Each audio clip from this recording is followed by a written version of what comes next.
basicamente vamos chegar agora numa conclusão da série de vídeos que a gente vem fazendo, e a gente pretende hoje tratar diretamente digamos, da nova ordem mundial que se desenha a partir, acho que o principal fato político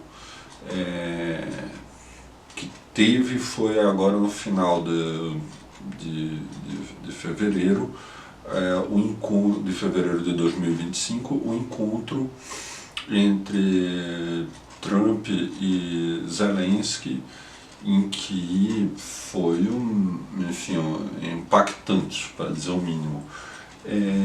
Eu quero fazer aqui uma série de reflexões, não só sobre o encontro em si, mas de como que isso vai impactar na ordem mundial, no direito internacional, e as possíveis consequências que estão em aberto com relação a isso.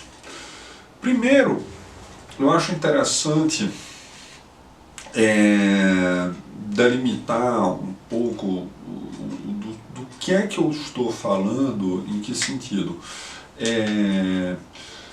Eu entendo que existam vários camaradas, companheiros combativos, lutadores, com diversas tradições na esquerda, com diversas concepções de mundo, e que muitos sejam muito sinceros e honestos naquilo que acreditam, e, ao meu ver, vários dessas companheiras e desses companheiros estão profundamente equivocados ao apoiar o Putin de forma praticamente incondicional, a apoiar a China de modo incondicional, como se o Putin e a China, se a Rússia e a China ainda fossem estados operários. Evidentemente que, como eu já disse em outras ocasiões, não acredito que ninguém com o mínimo de honestidade intelectual e conhecimento de causa vá dizer que a Rússia seja um estado operário, de fato. Mas, enfim, usam diversos subterfúgios para, no final das contas, apoiar a Rússia. E acho esse é o principal equívoco que a esquerda pode cometer nesse momento. Se a esquerda terminar se colocando do lado da Rússia, do lado do Putin, ou mesmo do lado da China e tal, nesse momento da história, é um perigo terrível para a esquerda mundial. No primeiro vídeo eu cheguei a ser bem incisivo com relação ao charlatanismo que existe também dentro dos chamados canais de mídia progressista, seja o que for, que existe um sem fim de charlatões de todo tipo, que tentam fazer caça-cliques, caça-likes de qualquer forma, e que isso me parece desprezível em qualquer aspecto, e existe uma propaganda putinista terrível. Mas com relação à propaganda, esses são desprovidos de qualquer honestidade intelectual, então não tem nem diálogo, não tem nem debate. Mas com relação àqueles que realmente acreditam que de alguma forma Putin poderia ser progressista, ou cumprir um papel progressivo e tal, esse aí é onde reside, eu acho,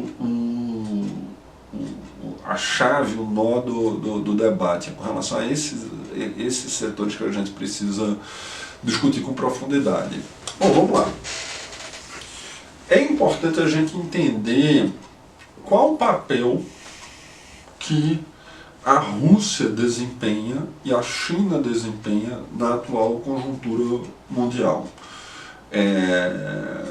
Então abre-se agora talvez uma nova etapa da história do mundo, e como eu disse, a partir desse encontro, por conta do giro que os Estados Unidos exerceu, na verdade que o Trump fez e girou a posição norte-americana de até então. Está sinalizado uma cisão um racha entre os Estados Unidos e um bloco europeu, vamos chamar assim. Mas vamos tentar entender primeiro o papel da Rússia e o papel da China. Depois a gente aprofunda nessa relação, nesses fatos recentes aí. A Rússia é um país imperialista hoje, não tem dúvida. Assim, alguns saudosistas do período soviético e tal, por sei lá, amor à bandeira ou coisa do tipo,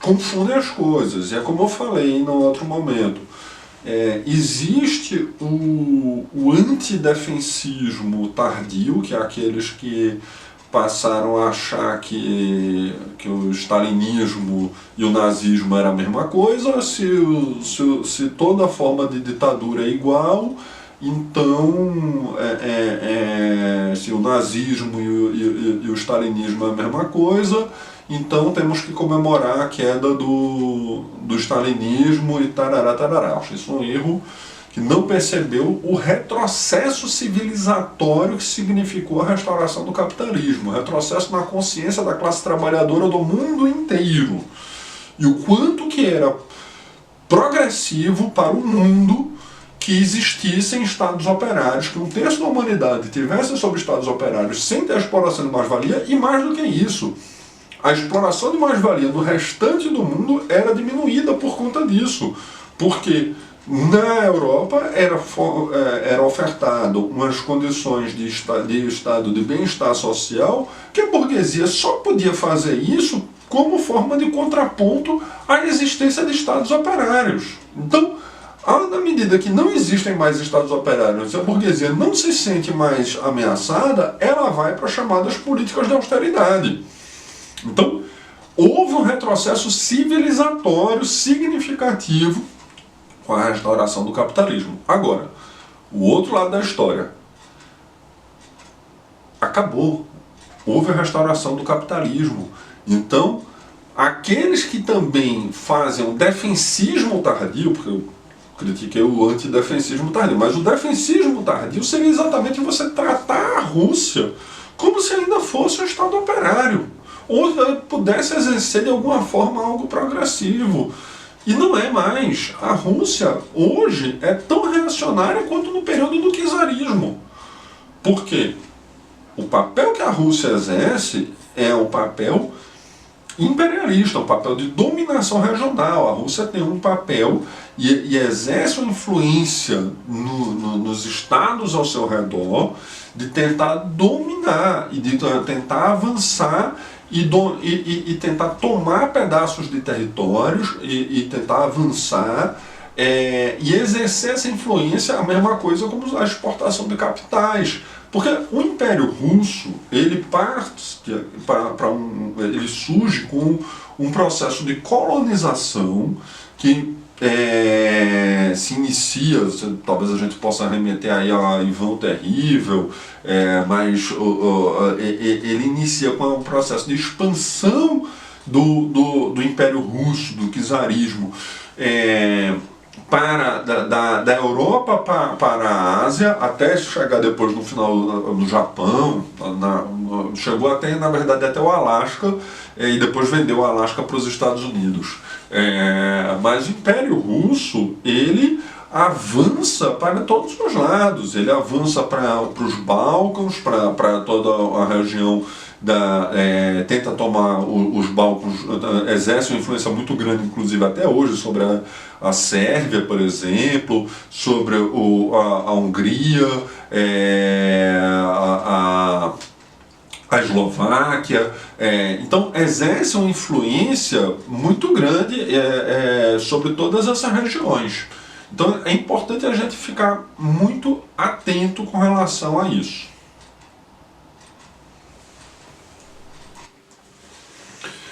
Bom, então a gente percebe o seguinte, que tem também a China também exerce um papel imperialista no mundo.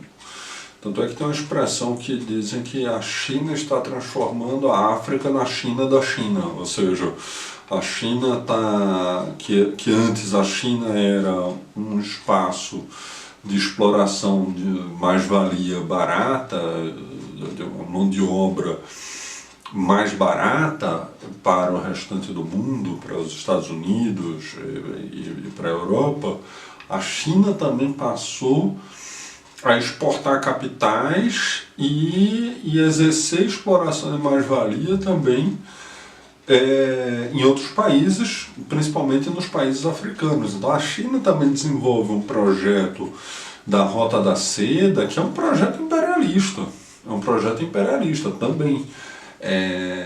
Então é importante esse norteador entender isso, entender o papel imperialista, expansionista da Rússia, entender o papel imperialista da China é fundamental para a gente entender qual é o jogo que está sendo jogado, porque dependendo do caráter dos estados em questão, se são estados operários ou são estados imperialistas, isso muda completamente qual vai ser a política que a gente vai ter diante disso.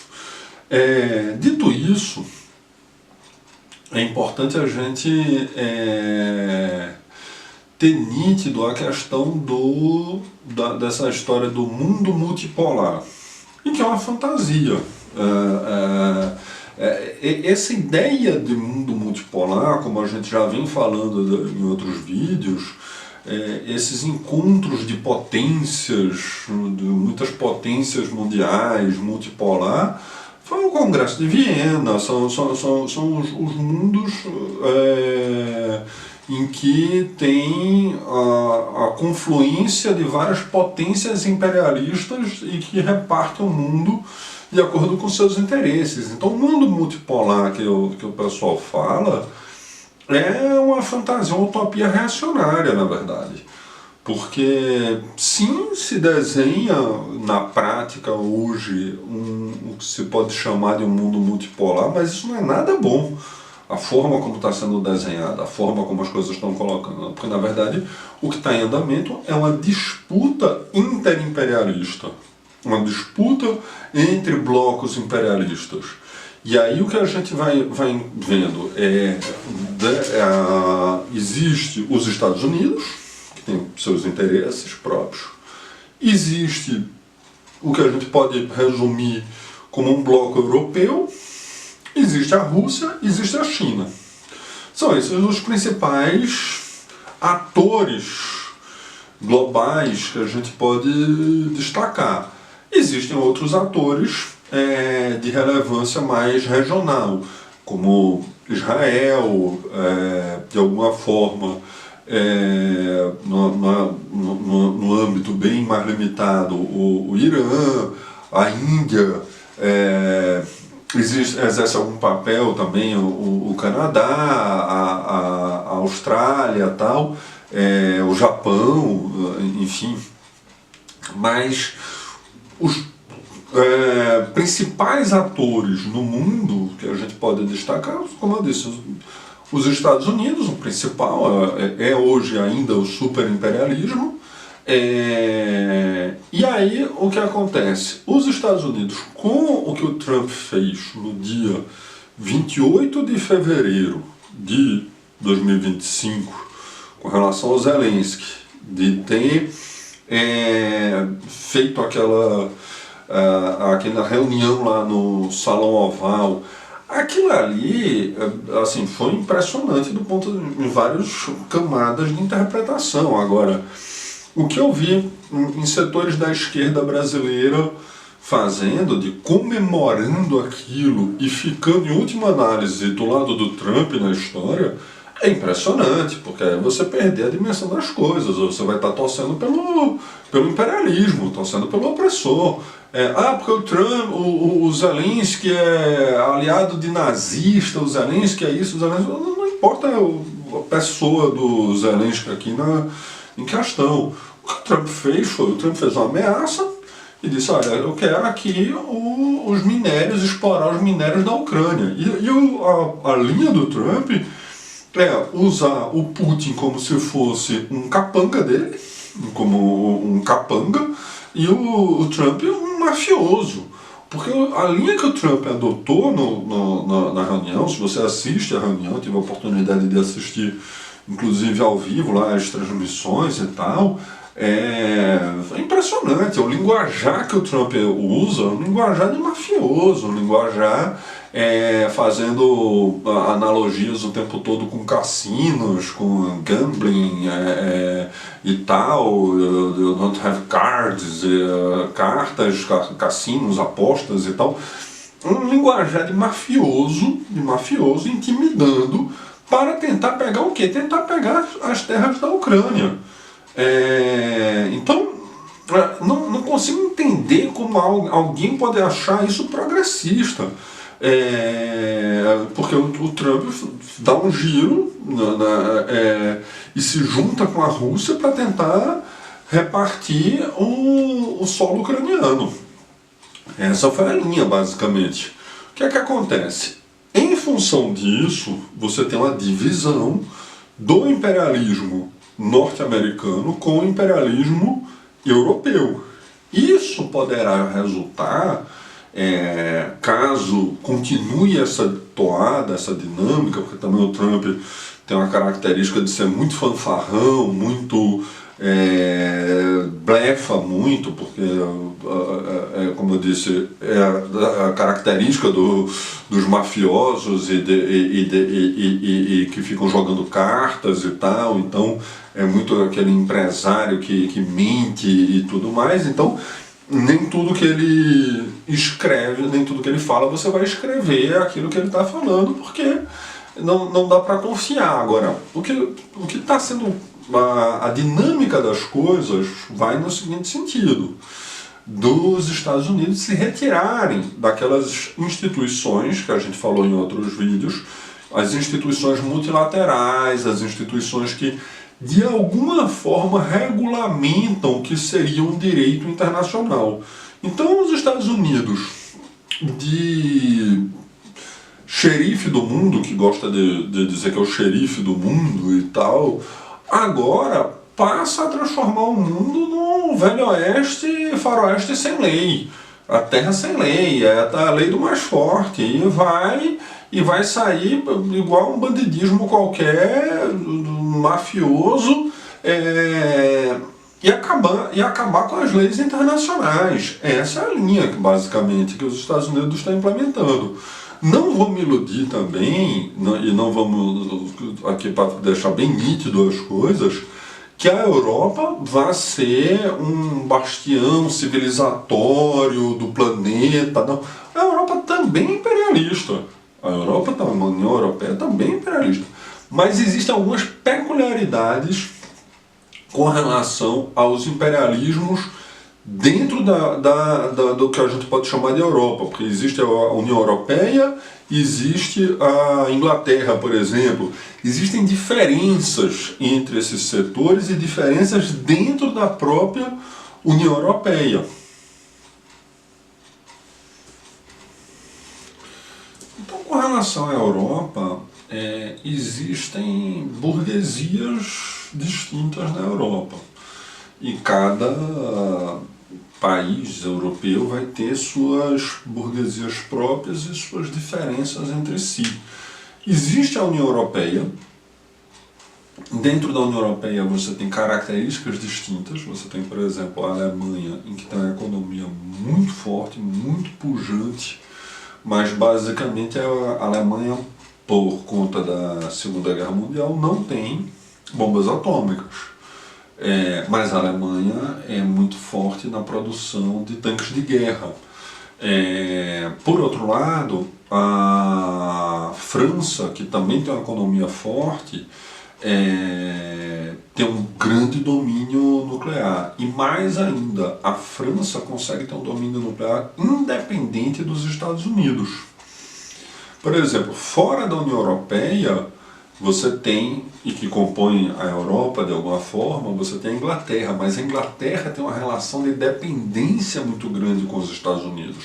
A própria indústria da nuclear inglesa depende muito da indústria norte-americana.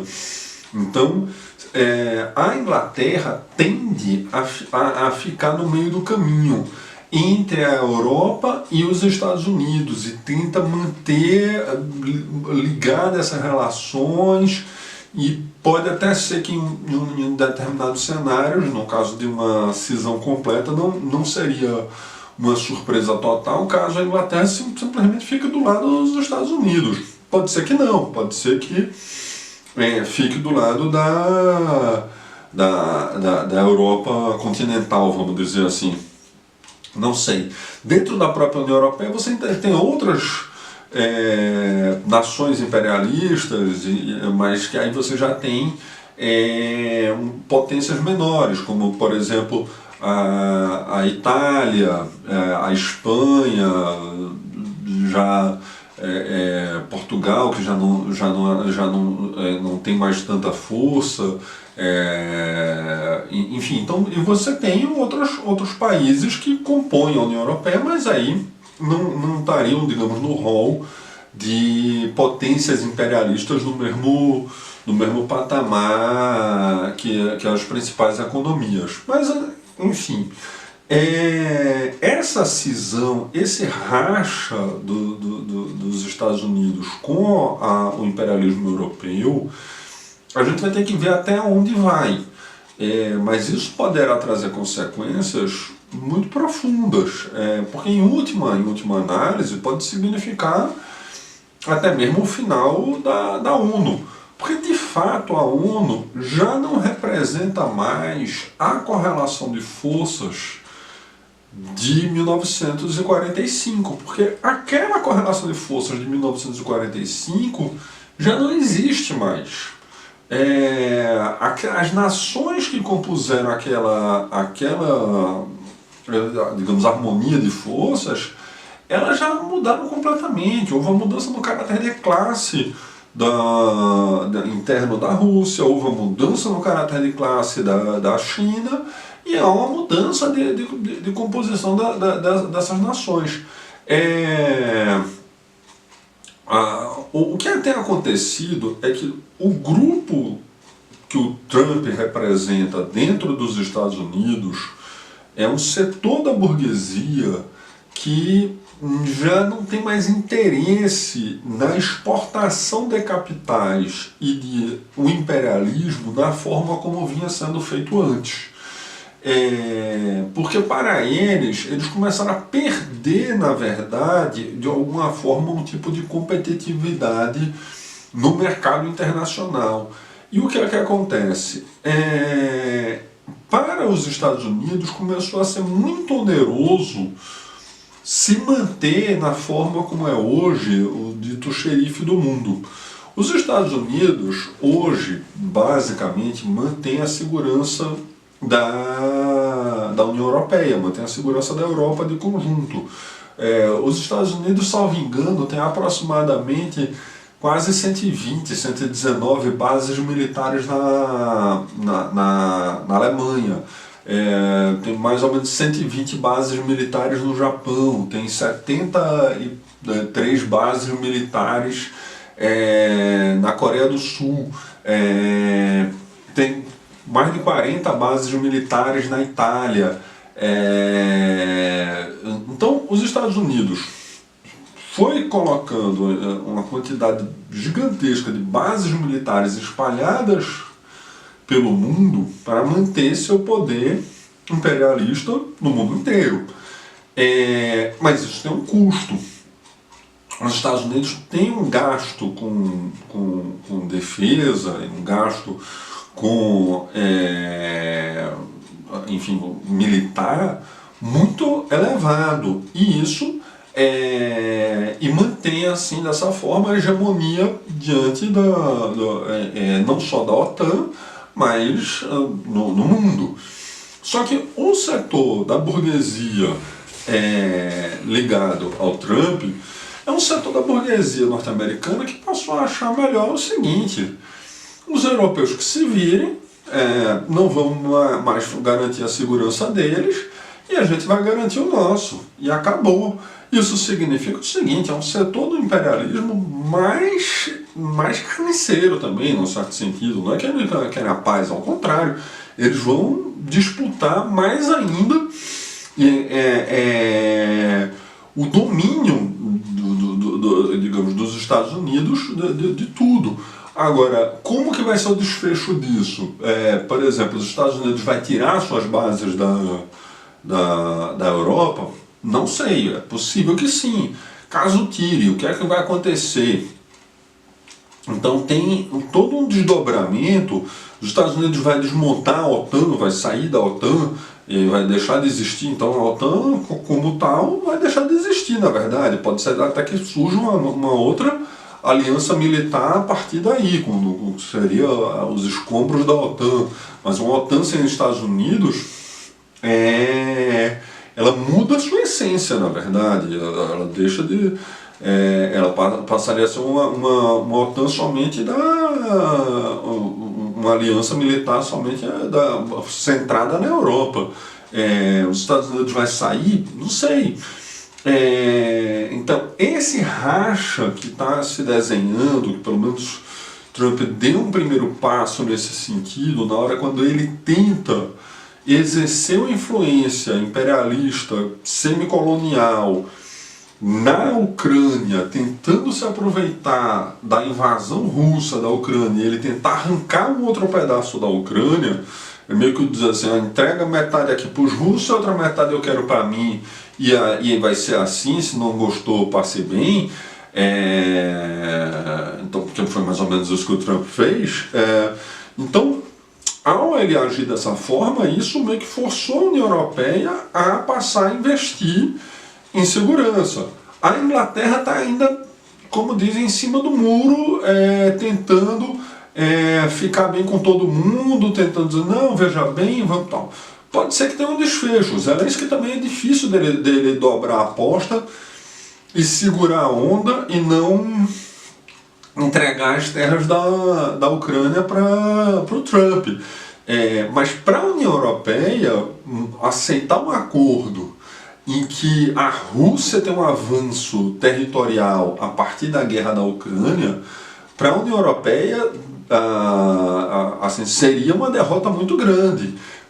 E inclusive, na verdade, representaria um avanço, um crescimento do imperialismo russo que vai gerar tensões e atritos diretamente com a Europa. Então, o imperialismo europeu passa a ter um atrito direto, e tem estrategicamente um atrito direto com o imperialismo russo. E aí vamos chamar as coisas como são: imperialismo contra imperialismo. Isso é uma disputa interimperialista. O imperialismo norte-americano até então estava com o imperialismo europeu. Agora não está mais. Mas passa a mudar uma configuração e a correlação de forças no mundo. Então passa a ter um outro desenho da disposição das peças, de como que as coisas vão se desenvolver a partir de agora.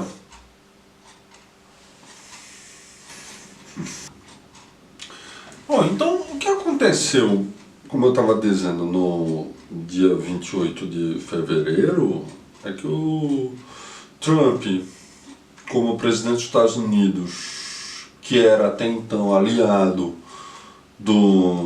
da Ucrânia, exigiu a rendição do seu aliado. Basicamente foi isso, para tentar arrancar fora um pedaço do território, na verdade, com exploração de minerais e tal, da Ucrânia. E é isso que e ele nem disfarça, porque na verdade o trumpismo é exatamente assim, um setor da burguesia que diretamente passa a exercer o governo. Antigamente a burguesia colocava por meio de burocratas, de intermediários, não exercia diretamente o poder. O trumpismo passa a ser a burguesia assumindo diretamente, é o próprio Trump, é o próprio Elon Musk assumindo diretamente o controle. Aliás, Elon Musk, que diga-se de passagem, sempre é bom lembrar, branco, sul-africano, cuja família ganhou fortunas explorando diamantes na África do Sul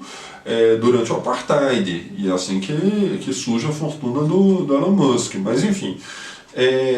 Então, como que fica a Europa diante disso? Diante dessa exigência de uma rendição que o Trump faz?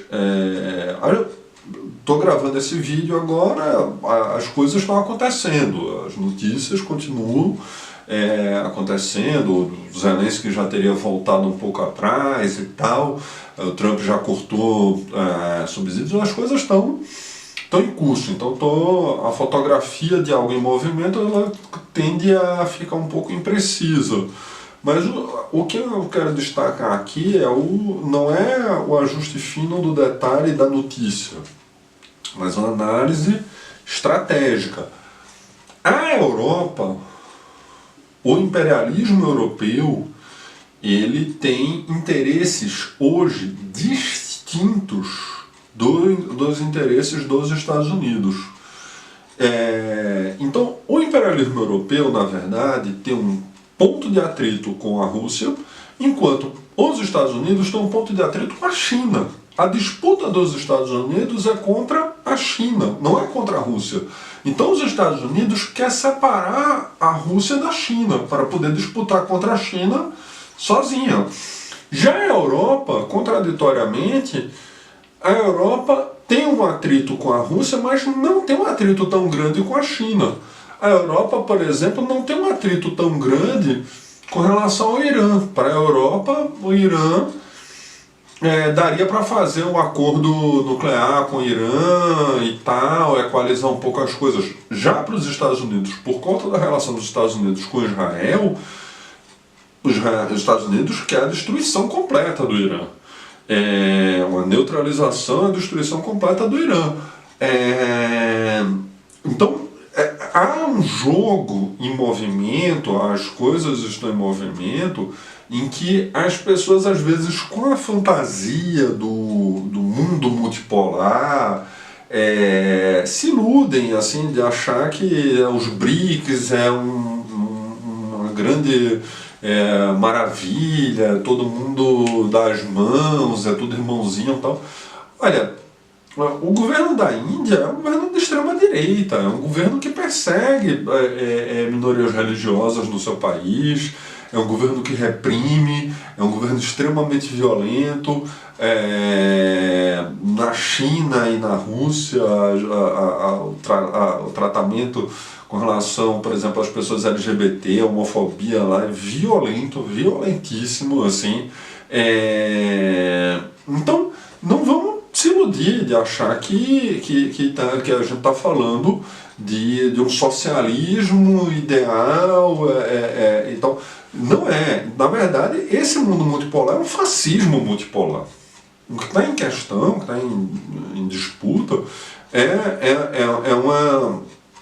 existem projetos fascistas. E detalhe, o chauvinismo, que é aquele militarismo exacerbado, porque cria-se a imagem do Chauvin, que seria um soldado na época napoleônica, em que seria tipo assim, então chauvinismo, essa expressão chauvinismo vem daí desse personagem, em que seria aquele militarismo exacerbado, assim, um nacionalismo militarista e tal.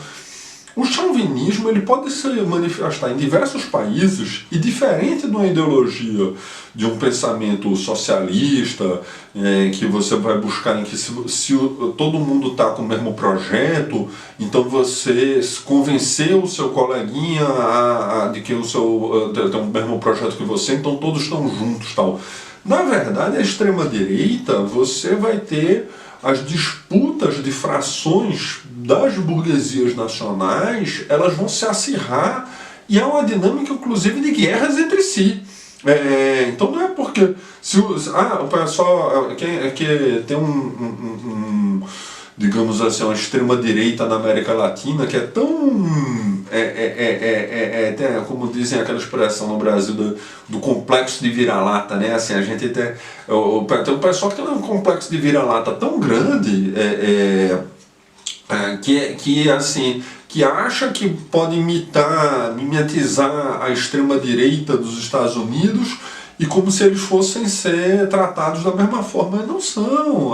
Na verdade, a extrema-direita dos Estados Unidos vai criar guerras comerciais, vai taxar os outros países, vai ter disputas e, digamos, pode ser que, de acordo com seus interesses econômicos, financeiros, bélicos ou o que quer que seja, surjam guerras também entre os países que sejam de extrema-direita. A suposta aliança, o suposto alinhamento ideológico entre esses países não vai levar à paz entre eles. Na verdade, a linha do chauvinismo, da extrema-direita, do fascismo, é crescer as burguesias nacionais e disputar entre si. E eles vão. Então, há uma dinâmica de ter um acirramento das guerras interimperialistas de agora em diante. E isso vai se manifestar. Então, o que a gente começou a ver no último período em Gaza, os massacres e tal, a dinâmica é de ter um acirramento nesse sentido, de ter. Você ter várias Gazas pelo mundo, vários massacres desse tipo pelo mundo, porque você tem uma dinâmica de um acirramento da luta interimperialista, e aí, como eu já tinha colocado também em outro vídeo, imagino que seja muito possível e diria até provável que em algum desses momentos venha a ser utilizado equipamentos como artefatos nucleares como forma de demonstração de força. Porque essa tende a ser a dinâmica. Então, a União Europeia, o imperialismo europeu, para poder se defender, vai precisar criar uma nova estrutura militar.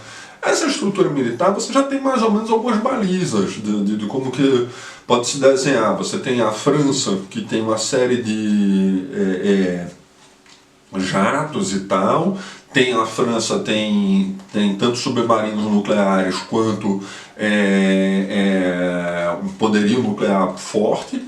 A Alemanha tem tanques de guerra, tem uma grande produção de tanques de guerra. A Polônia tem uma grande infantaria, tem uma infantaria muito forte. Inclusive, a população aprende, por conta do país que foi palco de diversas guerras ao longo de séculos, a população aprende a manusear muito armas e tudo. Então você tem, na verdade, a Europa tem capacidade produtiva de se reorganizar e de se relocalizar nessa disputa. Isso está dado. Bom, então o que acontece? O imperialismo europeu, como eu estava dizendo, tem condições de criar um bloco militar. Isso obviamente vai exigir uma mudança estrutural da economia dos países para investir mais, ou seja, deixar de investir em questões da população e investir mais em armamento.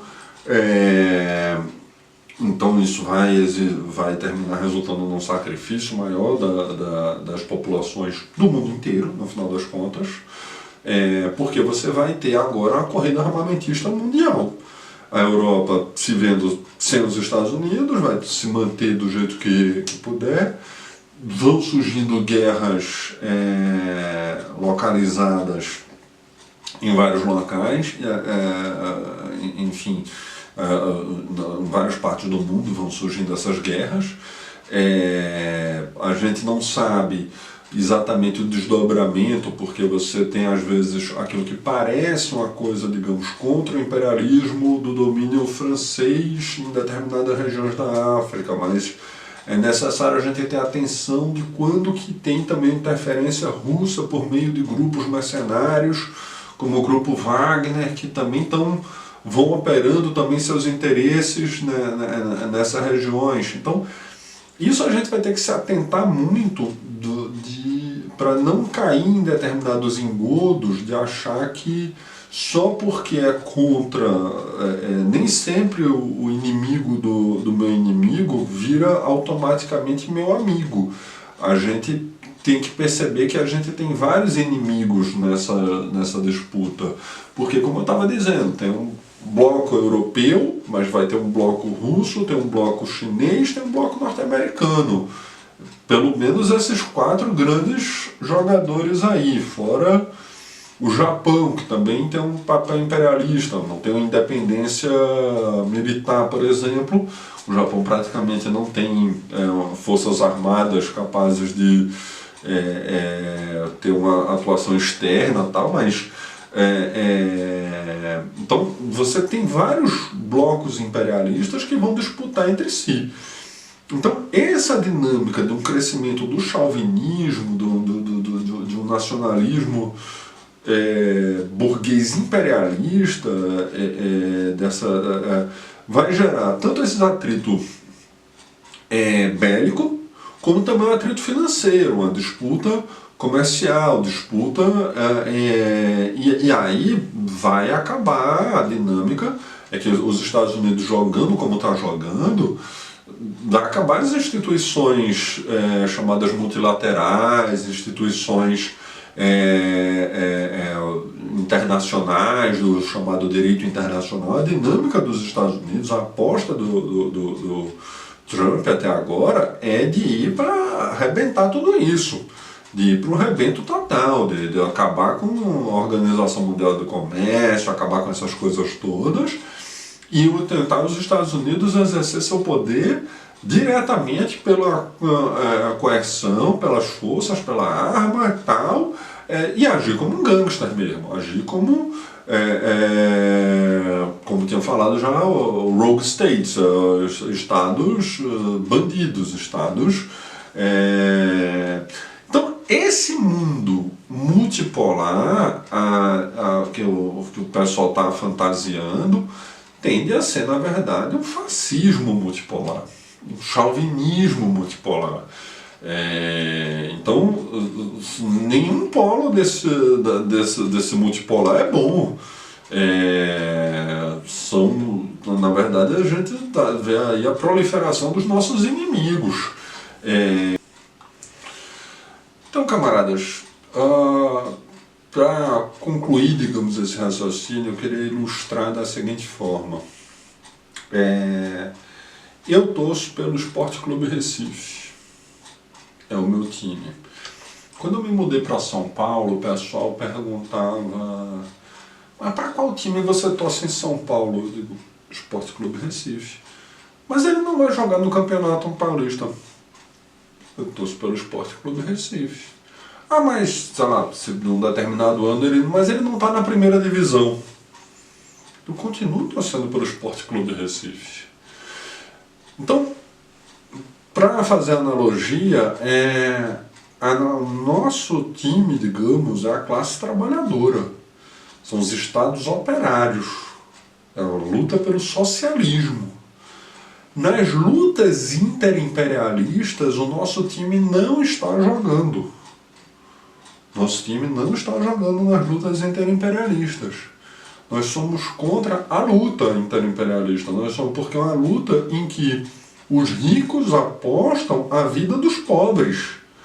Quem vai perder é a classe trabalhadora nessa luta. E quem vai ganhar vão ser os ricos. Então, se na luta entre o Putin e a Ucrânia, e que no caso é uma luta originalmente contra a OTAN, mas aí agora se redesenha contra a União Europeia, que seja, o Putin pode ganhar, mas a classe trabalhadora russa não vai ganhar, nem a classe trabalhadora ucraniana. Não tem resultado possível nessa guerra que seja favorável ao povo ucraniano, nem mesmo ao povo russo, nem mesmo à população russa de conjunto, nem a população europeia. É uma disputa interimperialista. É uma disputa interimperialista. Isso se reflete em vários outros campos. Então, o nosso time não está jogando nessas disputas. O nosso time é a classe trabalhadora mundial. Não existem mais estados operários. A gente entendo aquelas pessoas que têm um certo saudosismo, que querem reviver coisas, mas não existem mais estados operários. Eu lastimo muito, com muita sinceridade, o fato de que um amplo setor da esquerda brasileira, mas um amplíssimo setor, está profundamente equivocado nessa disputa. Porque vai torcendo pelo Putin e quando se vê, daqui a pouco está se juntando aí com aquele pessoal lá do Dugin, do Steve Bannon, começa a replicar coisa daquele Scott Reeders. Gente, assim, tem uma turma que são ideólogos da extrema-direita, são ideólogos do fascismo. A gente tem que ficar muito esperto com relação a isso. Assim, na Europa, todos os setores que apoiam Putin são setores do fascismo, da extrema-direita. Então, vai acontecer agora um rearranjo da ordem mundial, do imperialismo mundial, vai acontecer um rearranjo. Como que vai se dar? Não sei. Eu sei que a ordem mundial de 1945 não existe mais. Normalmente, as disputas interimperialistas vão se resolvendo com guerras. Normalmente, elas tendem a se resolver com guerras. Pode acontecer uma guerra aberta interimperialista, em que a partir da guerra na Ucrânia você tem um enfrentamento direto entre Europa e Rússia ou alguma outra coisa que o valha. Pode ser que não. Pode ser que isso leve mais um tempo, pode ser que resulte num enfrentamento aberto entre Estados Unidos e China e tal. Pode ser. Essa hipótese está dada. Mas mesmo que essas hipóteses se concretizem, isso por si só não significa o fim do mundo. Não significa que a luta de classes acabou. Porque também não é aquele desespero assim, bom, pode ser que jogue uma bomba atômica aqui ou outra ali e tal, e muita gente morre, é uma catástrofe, é uma tragédia, mas a luta de classes continua existindo. Enquanto tiver humanidade, enquanto ainda tiver o capitalismo ou outras formas de exploração que sejam, a luta de classes segue existindo e a gente vai precisar avançar. A gente vai precisar reorganizar a classe trabalhadora para poder avançar. Então a gente precisa entender o que está acontecendo, quais são as peças que estão em movimento, para onde essas peças estão se movendo, como essas peças estão se movendo. Eu também posso estar falando um monte de coisa aqui que pode ser que fique velha daqui para a semana que vem, porque as coisas estão se movendo muito rápido também, mas eu estou tentando identificar o quê? Os grandes movimentos, tentar identificar o sentido das coisas. Eu também posso estar equivocado, mas acho interessante colocar e compartilhar com vocês essas ideias, até para deixar, digamos, de alguma forma anotado aqui, até para daqui a um tempo voltar atrás e dizer, puxa, gente, eu falei um monte de coisa equivocada ali atrás, tal, mas a gente vai revisitando os pensamentos e tudo mais. Mas, por enquanto, eu estou muito convencido de que realmente um amplíssimo setor da esquerda brasileira está profundamente equivocado, desgraçadamente equivocado, e está na torcida pelo time errado. Está torcendo pelo Putin, está torcendo pelo Dugin, está torcendo por essa turma, pelos amigos do Olavo de Carvalho. Gente, esse não é o nosso time. Esse não é o nosso time. O time da classe trabalhadora é outro. Então, a gente precisa que o nosso time volte, digamos, para a primeira divisão e possa disputar para valer. Mas Enquanto isso, a gente não vai torcer pelo outro time, não tem substitutivismo. A gente não pode substituir. Eu vou improvisar e vou ficar torcendo pelo time do Putin, já que o meu time não está na primeira divisão. Essa solução está equivocada e vai levar a classe trabalhadora para mais derrotas. Mais derrotas. Vai desarmar a classe trabalhadora. A classe trabalhadora precisa se rearmar, se armar mesmo. Porque o que vem por aí não tem nada alvissareiro. Mas por hoje é só, pessoal. Muito obrigado pela atenção. E vamos seguir. Assim encerro esse ciclo com alguns vídeos que eu fiz sobre essa temática do direito internacional, a reorganização da ordem mundial. E vamos ver o que nos aguardam as cenas dos próximos capítulos. Muito obrigado.